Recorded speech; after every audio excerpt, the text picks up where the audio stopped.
Look up the word crazy in the dictionary and you might just find an asterisk beside the definition that says, listen to the Suebiquitous podcast featuring Sue Duffield and you'll find out what crazy means. Sue's travelogue journey of unfiltered stories, impossible miracles, and faith-filled fun will be revisited right here. So buckle up and let's get going with this humorous travelogue of an unfiltered saint, Suebiquitous. Well, we're back. Suebiquitous podcast, episode number 66 already.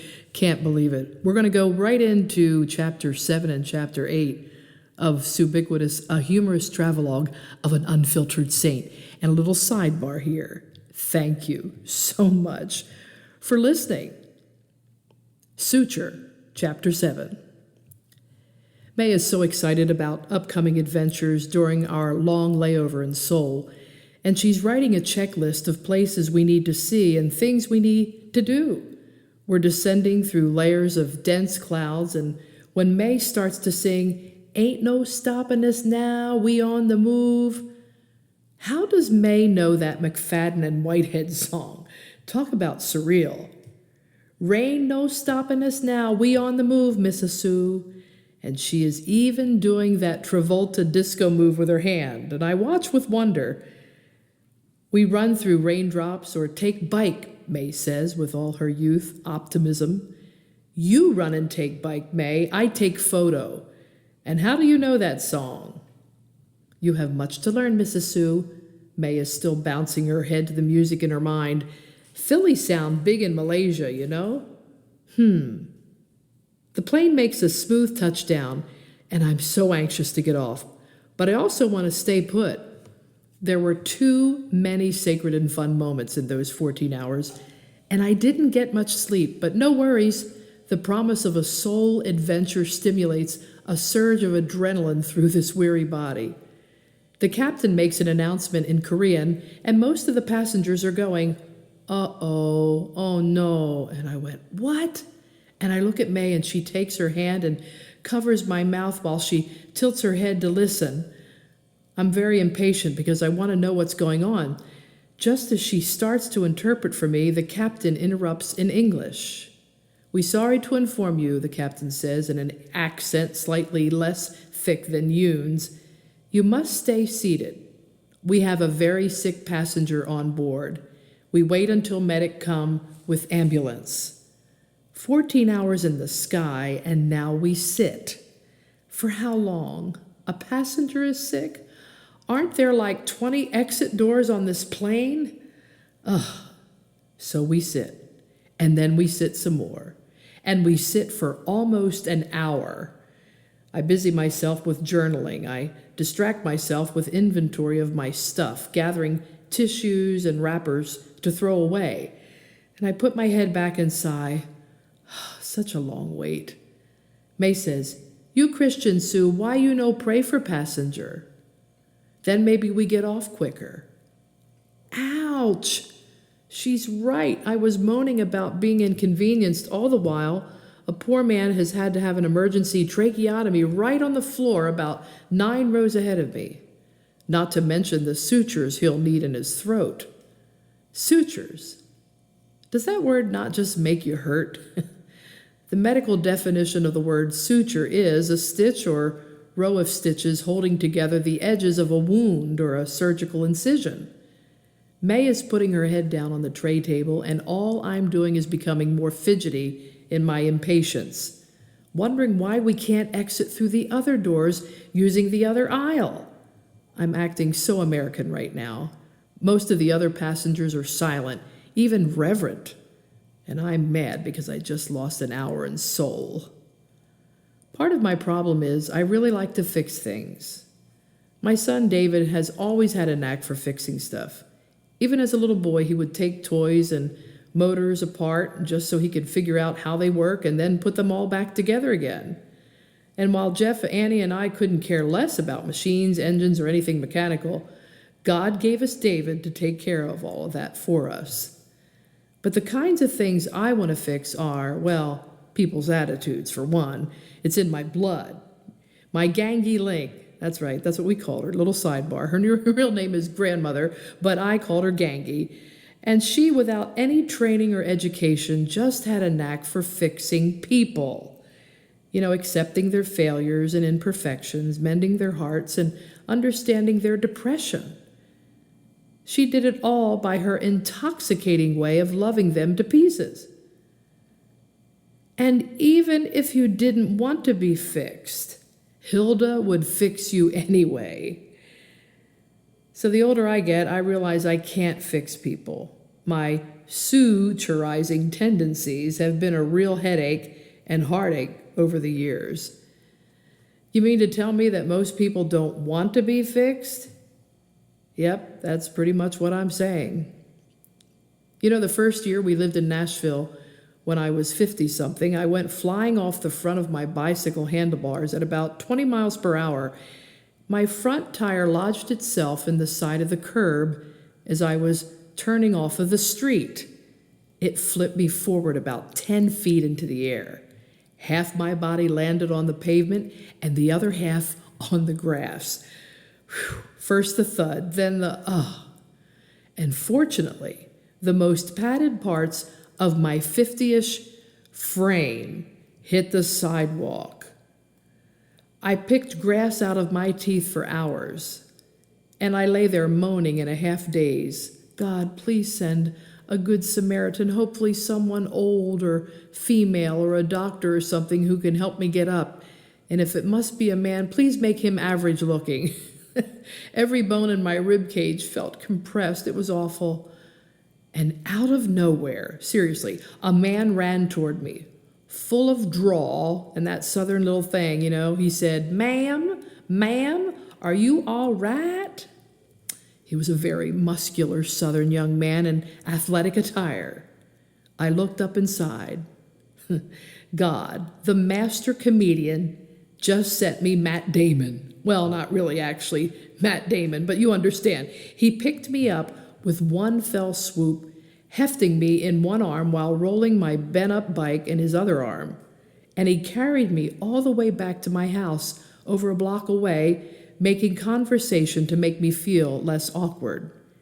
He told me he's a musician, and he actually worked with Kenny Chesney and a few other bands, and we've all heard on country radio and seen at the CMAs. So Jeff met us at the front door and couldn't believe his eyes. A big, brawny, scantily clad man was lugging his wife into the house, wearing his little Nike running shorts, no shirt, and those weird-looking five-finger minimalist running shoes. This angel in disguise lowered me slowly onto the sofa. Now that's what I call surface. While I was dying on the couch, though, Jeff and the good-looking Samaritan started talking musician speak for an hour or more. And did I mention I was croaking? I need sutures, people. The worst was the bruising. It took weeks to heal. And the only benefit of the fiasco was that it would give me yet another great story to share. A little sidebar here. I think I still hurt from that bicycle incident. I needed a few sutures early in our marriage, too. We lost our first pregnancy. The pain of letting my body do what it needed to do to naturally miscarry was a war. And my OB/GYN assured me that first-time pregnancies can sometimes happen this way. No young woman wants to hear that, but at 11 weeks, my hopes and dreams of a baby were lost, and all kinds of people wanted to fix me, mend me, encourage me, and I don't blame them. They meant well. I'd want to fix their pain too. I still knew that God had a plan for me, and 3 friends in 3 separate scenarios all quoted Jeremiah 29:11 to me on that very day. Think about it for a minute. 3 friends, 3 times, the same scripture, all in one day. God wanted my attention. For I know the plans I have for you, declares the Lord, plans to prosper and not harm you, plans to give you hope and a future. A year after my miscarriage, I sang at a church where a woman came up to me and said, "You're pregnant, and you're going to have a boy." Okay, here we go again. We asked the pastor what he knew of this woman, and he confirmed her solid reputation and said she wouldn't typically say anything prophetic or off the wall like that. And the next day, I bought a pregnancy test, and it was positive. and David Scott was born about 7 months later. Interesting. Friends and family had been praying for me. Too many prayers, maybe, because 15 months after that, Anne Catherine was born. 2 babies in just over 2 years.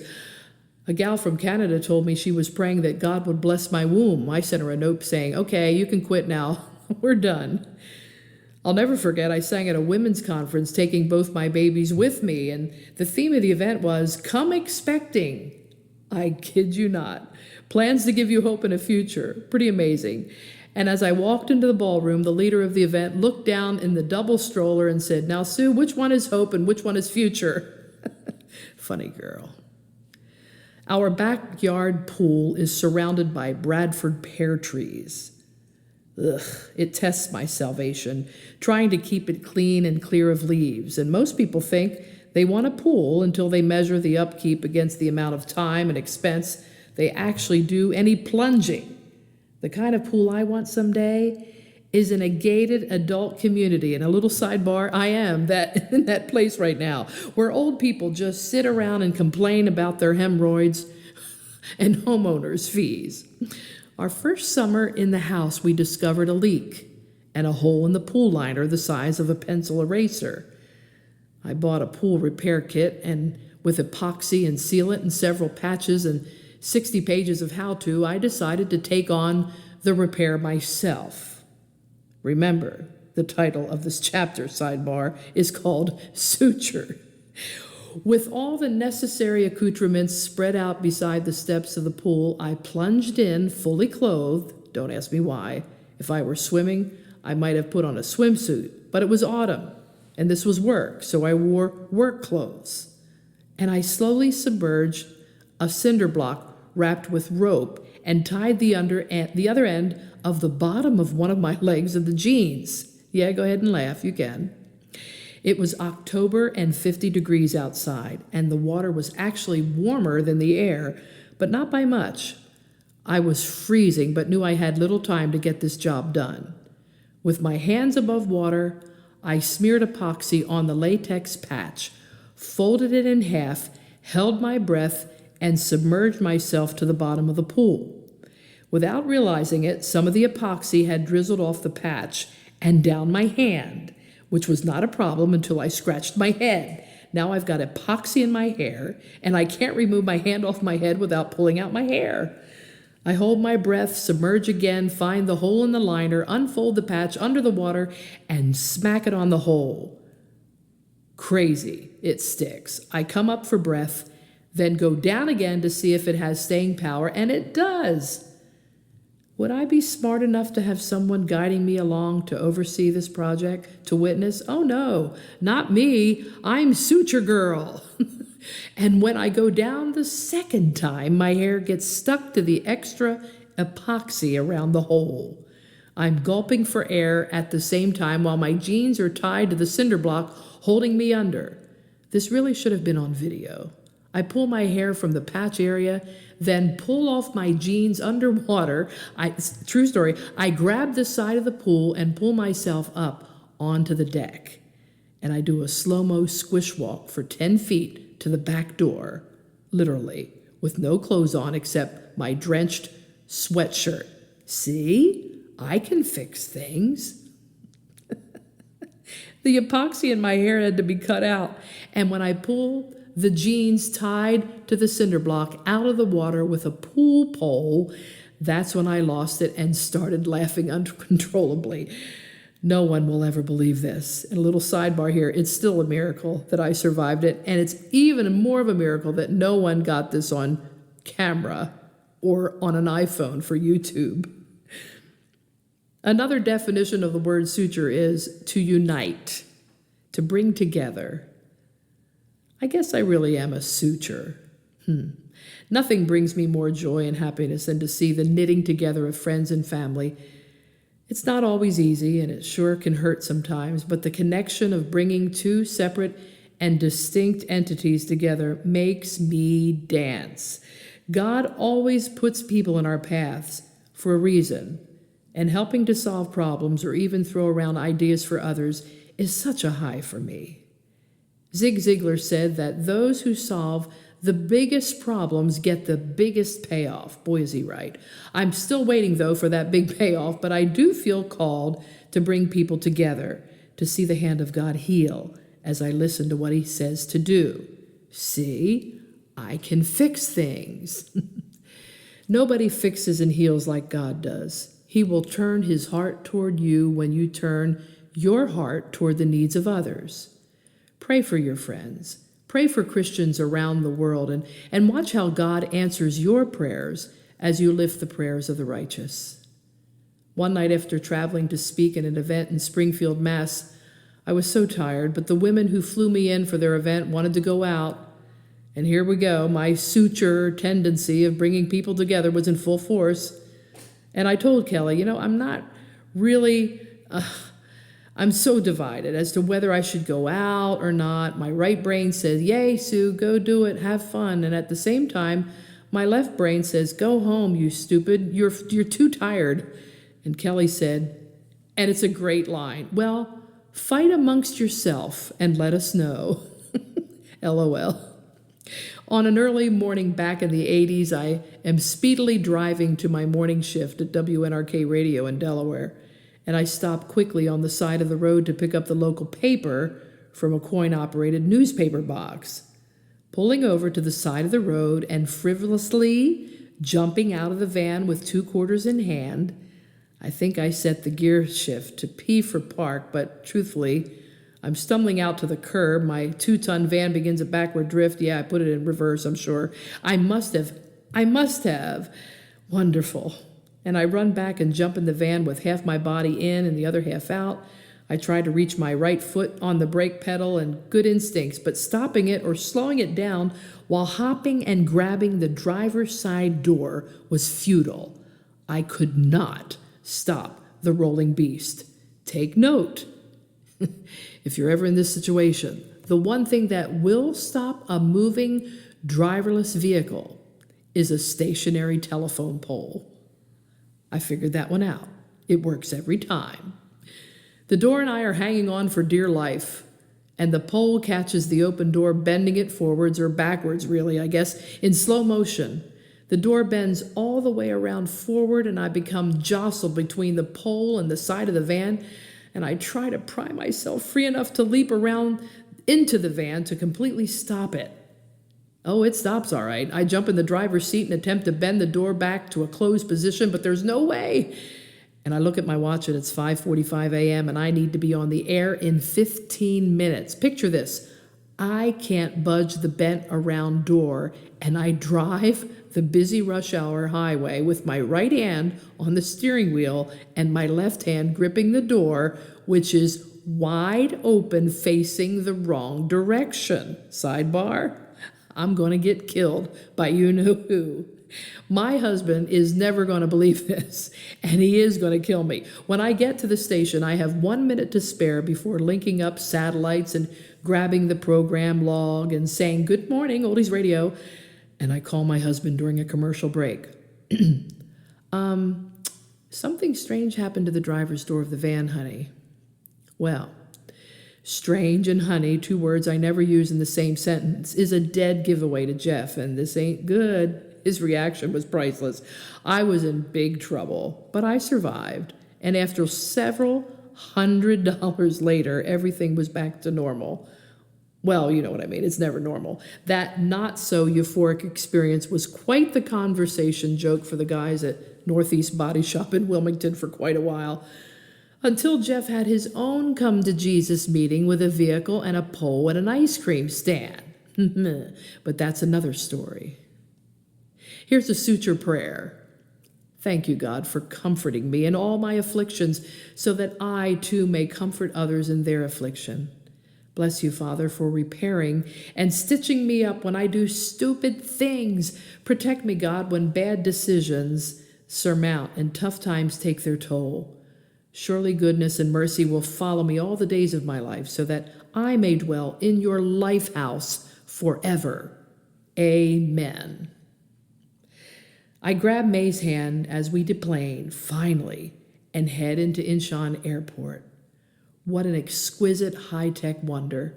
I'm staring up at the gorgeous kites and architecture While Mei is pulling me saying, "Let's bolt, Mrs. Sue. We have much to do today." We go to Kojun Textile and Quilt Art Museum, and then, all right, I'm going to spell this for you, the sidebar, Gyeongbokgung Palace. The Gyeongbokgung Palace. You will like.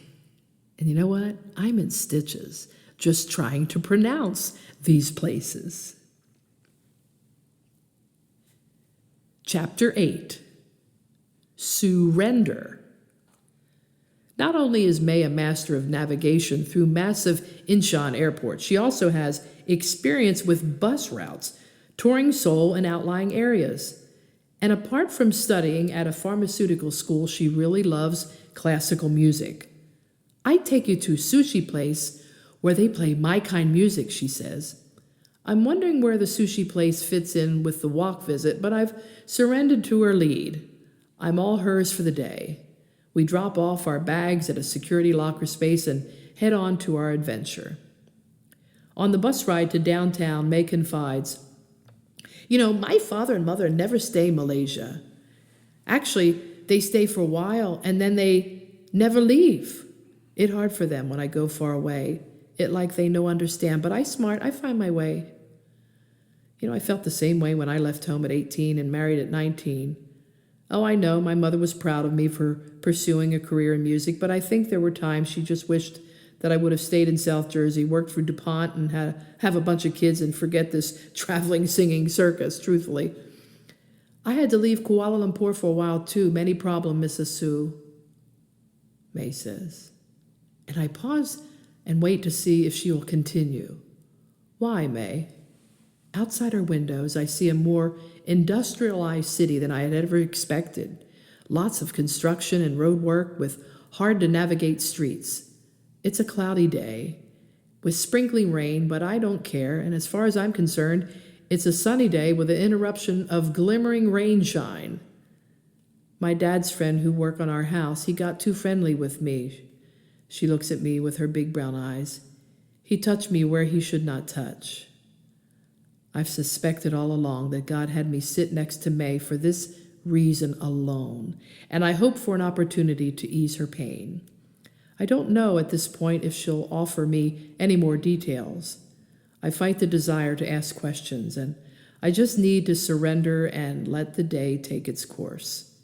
Hey, I can't even spell or pronounce where we're going today, and I try again to lighten it up a little bit with a change of the subject. How do you even say Gyeongbokgung Palace or Gyeongbokgung, I guess? Am I close? Sounds like I'm speaking in tongues. Mei tries to smile and shakes her head, emitting her typical sigh. What will I do with you? You no need pronounce. You just take photo and have fun. Then on a more serious note, I bring it back. You know what, Mei? I've been where you are, and I place my hand on hers. I understand you more than you know. And with that confirmation, the subject of abuse or fondling or childhood pain is not brought up again.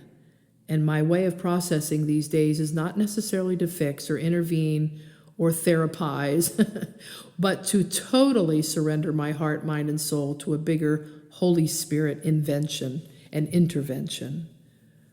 Walking out to the bus from the terminal, we pass a huge mirror, and I take a quick glance at my haggard appearance. I laugh out loud. Mei looks perfect, of course, showing no signs that she's been on a 14-hour flight. I look like a cross between Pigpen and Kramer. You'll look fine, Mrs. Sue, Mei nudges my shoulder. Why you worry? Well, because I want my pictures to look good. I have an audience at home to impress. I smooth my hair, or at least try, and await her incoming response. And Mei doesn't disappoint. You have audience? What kind of audience? You mean someone actually want to see and follow you? Go figure. Then she bellows out this ridiculous-sounding giggle. You hurt me, Mei. I am devastated. I'm going to delete you from my Facebook. She says, that's okay. I no even have Facebook. Waste of time. Too much homework. Mirrors, texting, social media, and iPhones make for a perilous convergence for me. My husband Jeff was trying to take a photo of his new flat-screen television in our bedroom, and There's a sentimental attachment to this TV, and he wanted to send the photo to his sister Susan, and I had just stepped out of the shower and could see he was having difficulty getting a focused shot.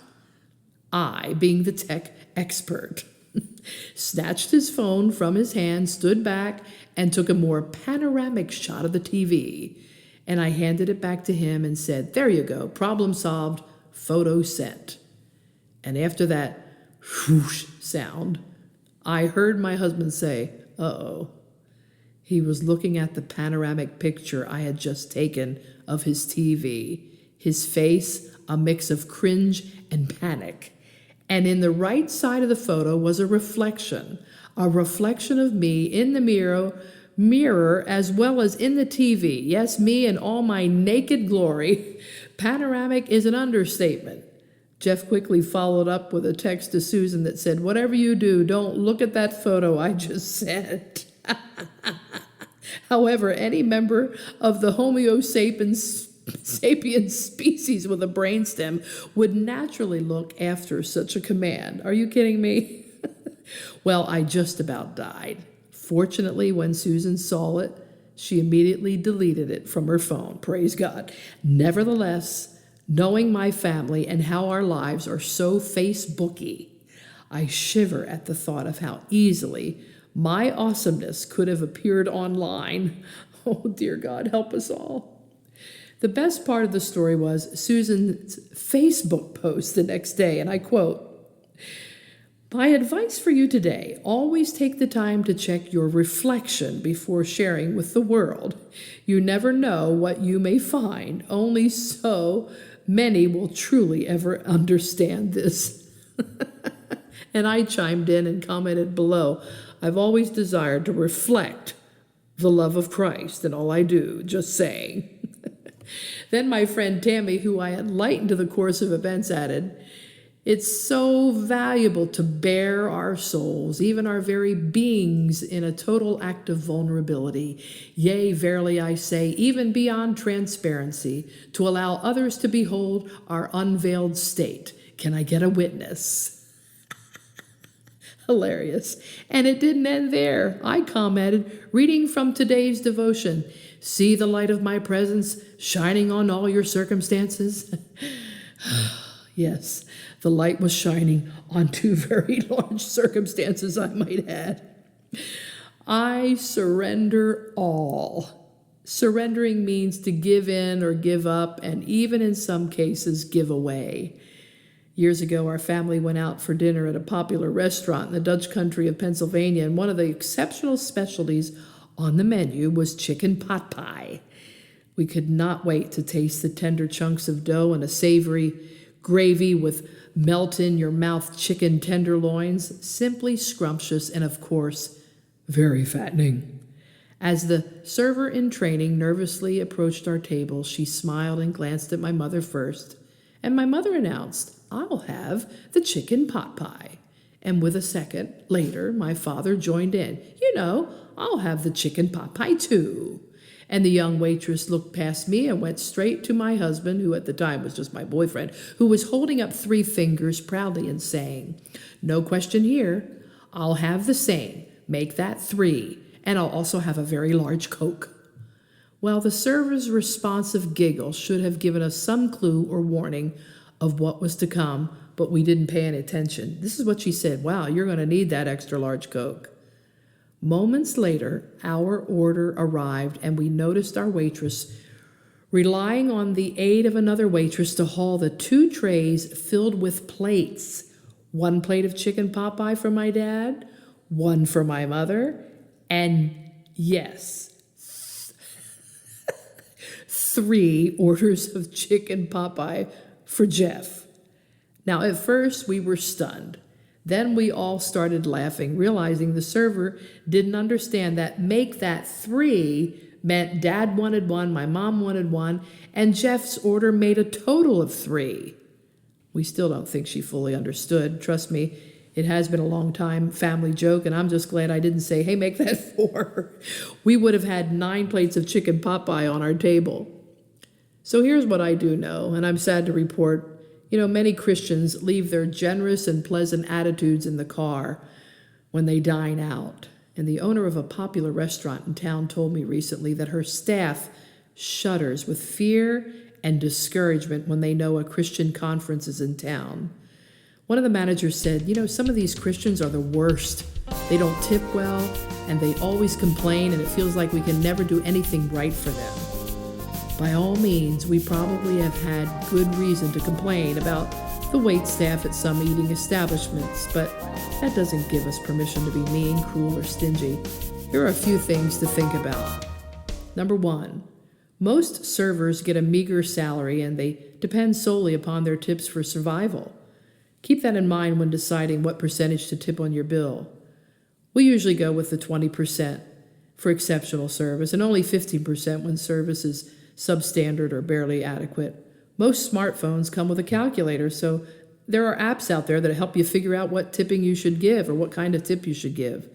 Number 2, if your food doesn't appear to be exactly what you ordered or is not good, remember, most mistakes can be easily corrected, and whatever is on the plate happened in the kitchen. Your and encouragement, the server is not always feedback, and responsible. comments are I've always seen many people welcome not here leave at a the tip for the Suebiquitous server when podcast. something went Email wrong Sue in the at kitchen, when in fact the manager should have been radiosue@me.com or alerted go to the directly to trouble. her website, And number 3, in support of sueduffield.com. a server in If training, you've been inspired smiling or today, saying good share job this episode with your goes a long friends. way. The And here's the Suebiquitous sidebar. podcast and Sue I'm probably Duffield the Ministries most are part of obnoxious there is Ennoble of Ministries, a absolutely 501c3 over-complimenting nonprofit waitresses helping and women in waiters. ministry around the world. I just think they just get enough negative during the day, and it's my calling to make them feel better. One server told me that she would never go to a certain church in town. I gasped at this, because when congregants convened at the restaurant after church services, they were rude, harsh, cheap, and not very compassionate. This has got to stop. And as I travel the roads and eat in hundreds of restaurants a year, I'm on a mission to dispel the bad rap that many Christian consumers are earning. Share a smile, show generosity, yield, surrender to being more friendly, and take the time to learn and say the name of your server. Even though the most recent sidebar commercial says, they don't need to know your name. They don't need to know your name. You'll be amazed at the service you'll receive. What does all this restaurant talk have to do with surrender? Well, in my mind, it's all about surrendering our right to be served, to be satisfied consumers, to be superior. What would Jesus do in a restaurant? Just as he did throughout his life and ministry, I think he would surrender his right to be God, his right to be served. Who are we to offer anything less? As I walked out of the restaurant on a recent East Coast trip after leaving a particularly generous tip, the server ran out to the parking lot to thank me. And she told me she was on a break and said, "Thanks for the tip and thank you for making me laugh today." And when I told her I felt like God wanted me to give her the money, she started to cry. And right there, the two of us, standing beside my car, I asked her, "Are you okay?" "No," she said, "I need prayer. Do you have time to pray with me before you leave?" "Yes, I do." I took the time, and she actually surrendered her heart to Jesus in that prayer. That is a restaurant story I will never forget. Luke 6, verse 37 from the Message says, "Don't pick on people, jump on their failures, criticize their faults, unless, of course, you want the same treatment. Don't condemn those who are down, that hardness can boomerang. Trust me. Be easy on people. You'll find life a lot easier. Give away your life. You'll find life given back, but not merely given back. Given back with a bonus and a blessing. Giving, not getting, is the way. Generosity begets generosity." A prayer of surrender. God, help me never to take for granted this generous life you've given. Help me center my heart on surrendering to you daily. You are my hiding place. You will preserve me from trouble, and you will surround me with songs of deliverance at just the right time.